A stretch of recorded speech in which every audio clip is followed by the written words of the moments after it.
Hello, boys and girls. Welcome to another exciting Lullaby Bedtime story. This is Reverend Shirley. I want to read you our beautiful bedtime story. I know you're tired from a busy day at school and play, and you want to get ready for bed and relax and have sweet sleep and sweet dreams. Well, tonight's story, boys and girls, is entitled Isaac is Born. Remember I told you the story of Abraham and Sarah and how they waited for a long time to have a son, a baby boy. Well, last time I told you the story of the Lord saying, I'm going to visit you 1 year from today, and Sarah is going to have a baby boy. Well, tonight's story is Isaac is born.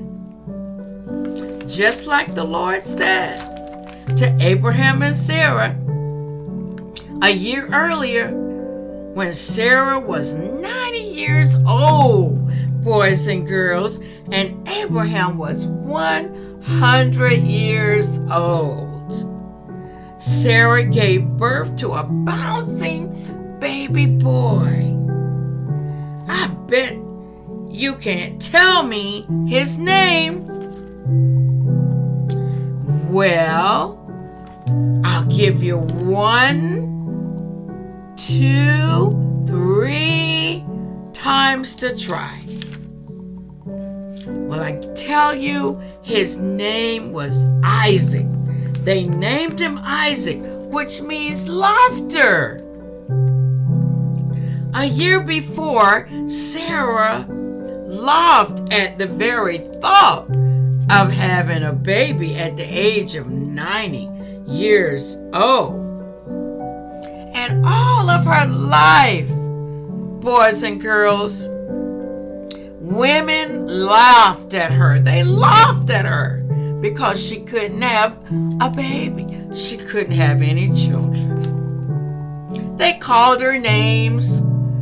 Oh, here come old prune-faced Sarah. Here comes the old dried-up Sarah.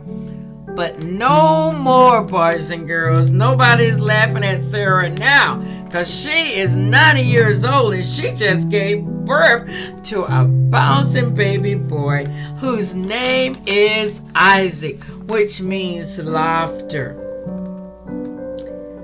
Now she is laughing because God kept his promise and she is filled with joy. Whoever heard of a 100-year-old man and a 90-year-old woman having a baby? Well, it happened just like the Lord promised. So after Isaac was born, there was trouble in the home between Sarah and her maid servant by the name of Hagar the Egyptian. There was jealousy, anger, bitterness, and resentment between the two women. And it even spilled over between Isaac and Ishmael, Hagar's son. So Sarah was so angry. She went to Abraham and she said, you gotta do something about this woman Hagar. I want her gone. She is nothing but trouble. So Abraham was so sad when he heard Sarah talking like that because he loved Ishmael as well as Isaac, because Ishmael was his son as well as Isaac. He was so sad. But God told Abraham that things would work out for Ishmael and that he would bless him. So Abraham had his servant to pack food and water for Hagar and Ishmael, and he sent them into the desert of Bathsheba. Soon all the water was gone, and Hagar and Ishmael began to cry.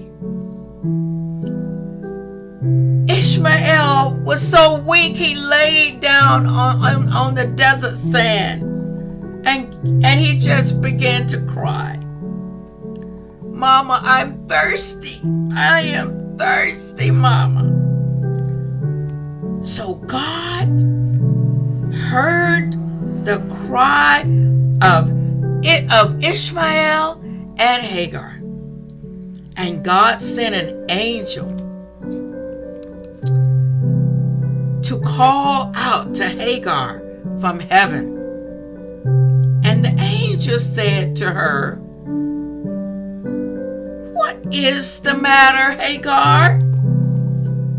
Do not be afraid. God has heard the boy's crying as he lies there. Lift up the boy and take him by the hand, for I will make him into a great nation."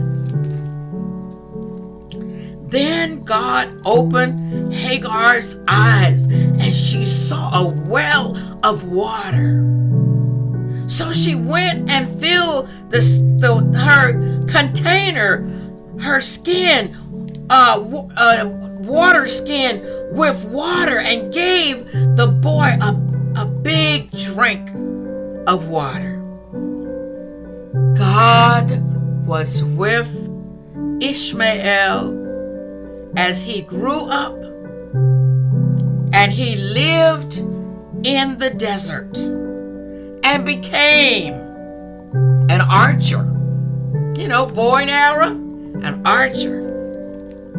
While he was living in the desert of Paran, his mother, Hagar, got him a wife. She got him a wife from the land of Egypt. So what is the point of our story tonight, boys and girls? This is the point of our story. Boys and girls, never forget that God loves you. I can't say it enough, boys and girls. God loves you, and he loves your mommy and your daddy and your family. He loves you. He loves you so very much. Secondly, God keeps all his promises. Never forget that whatever promise God makes to you in the Bible, in his word, he honors it. He will keep his promises. All of his promises. Number 3, God hears your cries. He hears your cries, boys and girls. He hears your cries. He sees your tears. He cares about you and everything that concerns you. God will take care of you. All you got to do is talk to him. Talk to him. He's listening. He's listening to you. God loves you, boys and girls. Thank you for listening. Thank you. Thank you for being with us tonight for Lullaby Bedtime Stories. Come and be with us again real soon. God bless you. It is my prayer that God will protect you and keep you safe from all harm. It is my prayer. God bless you. Bye-bye now.